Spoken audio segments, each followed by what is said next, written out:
GB News suffered a hiccup in its broadcasting this morning, January 18, as an interview was suddenly cut short. Dixon and Anne Diamond were at the helm of the news channel's breakfast show when things quickly turned south. They welcomed on Paul Richards, former Labour Special Advisor, and pension expert Tom McPhail. With the guests they debated whether or not the pension should be means-tested, as Downing Street refuses to rule it out on the pension triple lock. Stephen asked if it was realistic to not rule anything out. He went on to point out that Sir Keir Starmer couldn't rule out looking at changes himself in the future. Paul said, Labour has said that it will protect the triple lock on pensions, but that's a pretty major early commitment. It's also said that there is going to be a review of private pensions, state pensions and things like fuel allowance and other top-ups. So those are an ongoing conversation. The show guessed that the pension being means-tested sounds like a very worrying development.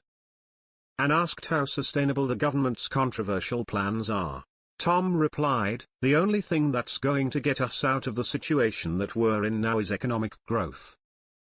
Because the sustainability of providing for our elderly for the very long term is a huge challenge for whoever is in power.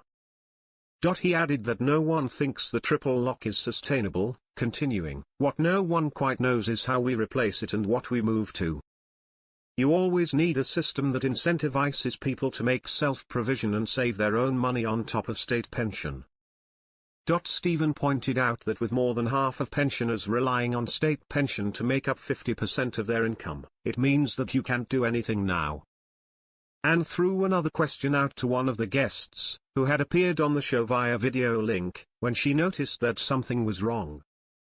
After a moment of silence, she pointed out, oh, he's paused there. Is he not hearing me?